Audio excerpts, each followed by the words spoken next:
ሰላም ሰላም ወደ ቲክታክ ቤተሰቦች እንዴት ናችሁ? ሁሉ ሰላም? እኔ ጋር ሁሉም ሰላም ነው። ክብሩ ይስፋ ቸሩ መድኃኒዓለም። እንዴት ናችሁ? ሰላም ናችሁ አለው።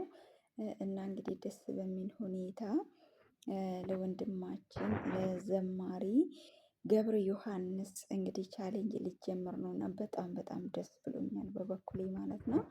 እንደ አንድ ክርስቲያን እንደ አንድ የእሱን መዝሙር እንደምሰማ ሰው ማለት ነው። መዝሙሮቹ እጅግ እጅግ በጣም ድንቅ ናቸው። በእውነት በሀዘናችን ሰዓት በቃ ብንሰማው ማይጠገብ ነው። የሚያጽናና ነው። ወንጌል ነው። በእውነት መንፈስ ቅዱስ በመዝሙሩ ላይ አድሮ እውነት ልባችንን የሚያበረታን ነውና እንግዲህ እግዚአብሔር አምላክ ቻሌንጁ በሰላም ተጀምሮ በሰላም አልቆ እንግዲህ ስጦታ እንደሚሰጠው ባለሙሉ ተስፋ ነኝ። እና እኔ በእውነት አንድ ይሄ ናታኔም ነኝ ማገልገል ህይወቴ የሚለው መዝሙሩን በጣም ነው የምወደው ማለት ነው። ይገርማችኋል። ከዛሬ 11 ዓመት በፊት በጣም በቃ በጭንቅና በቃ በሀዘን ውስጥ ነበርኩና በዛን ሰዓት እዝን በምልበት ሰዓት የቅዱስ ሩፋኤል ቤተክርስቲያን ነው። ከ2000 ጀምሮ ነው እኔ እንግዲህ ቅዱስ ሩፋኤል ቤተክርስቲያን መሄድ የጀመርኩትና ያወቅኩት ማለት ነው። እና ከዛን በቃ ባዘንኩ ሰዓት መንፈሴ በተረበሸ ሰዓት እዛ ዝም ብዬ በቃ ሄጄ ቁጭ ብዬ መዝሙር ስሰማ ውስጤ በጣም ይበረታል፣ አዲስ መንፈስ አገኛለሁ። እና ከዛሬ 11 12 ዓመት በፊት ይሄን መዝሙር ሰምቼ በጣም ስራ አጥቼ አዝኜ ነበርና በዛን ወቅት ከዛም በኋላ ናታኔም ነኝ ማገልገል ህይወቴ አይከብደኝም ታናሽነቴ አገለግላለሁ ያንተን ቤት እጠርጋለሁ የሚለውን መዝሙር ስሰማ በጣም ነበር ውስጤ የሚጽናናው ማለት ነው። እና ይሄው የቅዱስ ሩፋኤል ደረጃ ፎቶን አስቀምጥላችኋለሁ ማለት ነው። ያንን ደረጃውን እየጠረኩኝ ደረጃው ጋር ሳንደርስ በፊት ከቤተ ክርስቲያኑ እስከ በሩ ድረስ እንትን ሊሾ ተደርጓል እና ወለሉ አለ። እሱን ወለል እየጠረግን ከኔና ከጓደኛዬ ጋራ ናታኔም ነኝ የሚለውን መዝሙር እንሰማ ነበር ማለት ነው። እና በዛን ሰዓት ውስጤ በጣም በጣም ይጽናና ነበረ። አንድ ቀን ይሄ ችግሬ ሁሉ አልፎ እግዚአብሔር አምላክ በበረከት እንደሚጎበኘኝ እንደምለወጥ ሰርቼ ትልቅ ቦታ እንደምደርስ ራሴንም በቃ ልቤ መቼም የሰው ልጅ እያንዳንዳችን የራሳችን እንትን አለንና መድረስ የምንፈልግበት ቦታ አለ። የራሳችን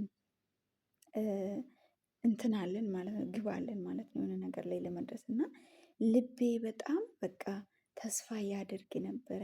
በሰው ፊት አንሺ ብታይ በሰው ፊት ብናቅም ለካ አባቴ በአንተ ቤት አልተናኩም። ያንተን ደጅ ብጠርግም ያንተን ደጅ እጠርጋለሁ። ለአንተ ፍቅር ለአንተ ውለታ ዝቅ ብዬ ስላደረግልኝ ቸርነት ያንተን ደጅ ዝቅ ብዬ እጠርጋለሁ እያልኩኝ ውስጤን አበረታ ነበር ማለት ነው። እና ይሄ መዝሙር ለኔ በእውነት መቼም ብለወጥ መቼም የትኛው ደረጃ ላይ ብደርስ እውነትም እሱም እንደተናገረው እሱ ለብዙ ክርስቲያኖች ይሆናል ብዬ ነው ባልፍ እንኳን በህይወቴ ይሄ መዝሙር ብሎ ነው የተናገረው። እና ቪዲዮን ፖስት አድርጌላችኋለሁ እና እውነት ነው። እኔ ከዛሬ 10 እና 12 ዓመት በፊት ይሄ መዝሙር እጅግ እጅግ ልቤን ጠግኖታል። እጅግ እጅግ ከአምላኬ ጋር አገናኝቶኛል፣ አበርትቶኛል። ለካ ዛሬ ዝቅ ማለቴ ምንም አይደለም። ለካ ዛሬ ታናሽ መሆኔ ያንተን ደጅ መጥረጌ ለአንተ ክብርና ፍቅር ስል ዝቅ ብል አንተ ነገ ላይ ከፍ ታደርገኛለህ። አንተ ነገ ላይ ታስበኛለህ።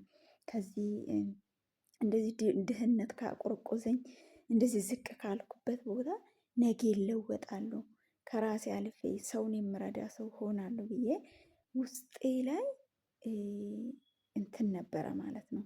እግዚአብሔርን ተስፋ አደርግ ነበረ እና እውነት ነው። እና እንግዲህ አሁን ከዛሬ 12 ዓመት የነበረኝ ህይወት ዛሬ ላይ የለም። እግዚአብሔር ይመስገን። እግዚአብሔር በረዳኝ መጠን ውስጤ ያሰበው ደረጃ ላይ ሙሉ ለሙሉ ባይሆንም ግማሽ በግማሽ ደርሻለሁ። ራሴን ካለሁበት ቦታ ለውጫለሁ። እግዚአብሔር ይመስገን። በቃ ጠንክሬ በመስራት እንደነገርኳችሁ 18 ዓመቴ ነው እንግዲህ እኔ ስራ መስራት ራሱ ከጀመርኩ ማለት ነው። እና ስለዚህ እግዚአብሔር በዚህ 18 ዓመታት ዘመኔ ውስጥ ከቤተሰቦቼ ተለይቼ በየሰው ቤቱ እየሰራሁኝ ራሴን ለመለወጥ ራሴን ለማሳደግ ከራሴ አልፌ ምኞቴ ሰውን ለመርዳት ነው። ሰውን መርዳት ቀርቶ ራሱ ራሴን መለወጥ የራሱ እግዚአብሔር ለኔ ድንቅ ነገር እንዳደረገልኝ ነው። ድንቅና መልካም ነገር እንዳደረገልኝ ነው። በዚህ ላይ ደግሞ ዝቅ ብዬ መስራት ብቻ አይደለም፣ በህይወቴ በእያንዳንዱ ህይወት ውስጥ በውጣ ውረዶቼ በፈተናዬ ሰዓት በመከራዬም በሐዘኔም በደስታዬም ሰዓት እግዚአብሔር ከኔ ጋር እንዳለ እያየሁት እዩዋ ዝቅ ባልኩበት ሰዓት ባዘንኩበት ሰዓት አምላኬን እየለመንኩኝ ወደሱ እያለቀስኩኝ እግዚአብሔርም ደግሞ መልሱን እየሰጠኝ እያበረታኝ እያጠነከረኝ እንግዲህ ከዛሬ 12 ዓመት በፊት የነበረኝ ህይወቴ ዛሬ ላይ ሙሉ ለሙሉ ተለውጫለሁ። እግዚአብሔር አምላክ የተመሰገነ ይሁን። ሰርቻለሁ፣ ራሴንም አሻሽያለሁ። እግዚአብሔርንም ደግሞ እለት እለት በህይወት ዘመኔ ውስጥ እያየሁት ይሄንን ታላቅ መዝሙር ዛሬም እየሰማሁት ነው።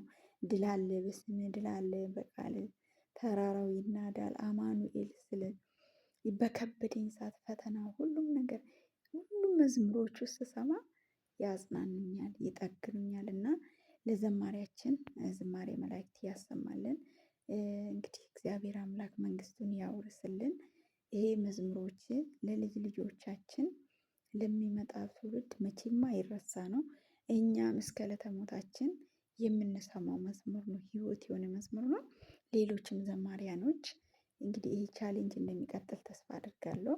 ለነ ዘማሪት ምርትነሽ እንዲሁም ደግሞ ለብዙዎች ዘማሪያኖች ይሄ ቻሌንጅ እንደሚቀጥል ተስፋ አድርጋለሁ እና በጣም ወዶ መዝሙር ነው እና ደረጃውንም ፖስት አደርግላችኋለሁ። በዚህ ላይ ከ2000 ዓመተ ምህረት ጀምሬ እዚህ ቤተ ክርስቲያን እሄድ ነበረ። በቻልኩት ጊዜ አገለግል ነበር፣ እገለገል ነበር እና ቅዱስ ሩፋኤል አባቴ እያሳደገኝ የረዳኝ የጠበቀኝ በምስጢር የነገርኩትን ሁሉ የሚመልስልኝ አባቴ ነው እና በእውነት እንግዲህ እግዚአብሔር አምላክ የተመሰገነ ይሁን። ዛሬ እዚህ ደርሻለሁ። የረዳኝ እግዚአብሔርን በእውነት በእውነት በጣም ነው የማመሰግነው። እንግዲህ ያደረግልኝን ቸርነትን ሁሉ በዓለም ፊት እመሰክራለሁ ብዬ እንግዲህ ለእግዚአብሔር ነግሬ ነበረ። አሁንም ባገኘሁት አጋጣሚ ሁሉ ፈጣሪ ያደረገልኝ በረከትና ቸርነቱን እየተናገርኩ ነው እላችኋለሁ ውዶቼ። በያላችሁበት እንግዲህ እግዚአብሔር አምላክ ከእናንተ ጋር ይሁን። በሀዘንም በመከራም በስደትም በለቅሶ ውስጥም ባላችሁበት ሰዓት እግዚአብሔርን አመስግኑ፣ ወንጌል አዳምጡ፣ መዝሙር ስሙ። እንዲሁም ደግሞ ይሄ እኔ በሀገር ቤት እያለሁ ነው እንግዲህ እዚህ ተሰደን ራሱ በስደት ላይ ትላንትናም እንደገለጽኩት በቪዲዮ ላይ ብዙ ዘማሪያኖችን መዝሙር እንሰማለን፣ እንጽናናለን። በቃ እግዚአብሔር አምላክ በእውነት ያበረታናል እና ዘማሪዎቻችን በርቱልን፣ ጠንክሩልን። እግዚአብሔር አምላክ ፍጻሜያችንን የሁላችንም ያሳምርልን። ቻሌንጁን እባካችሁ ሰፋ አድርጋችሁ ቀጥሉ እላለሁ። አመሰግናለሁ። ሰላም ሁኑልኝ ባይ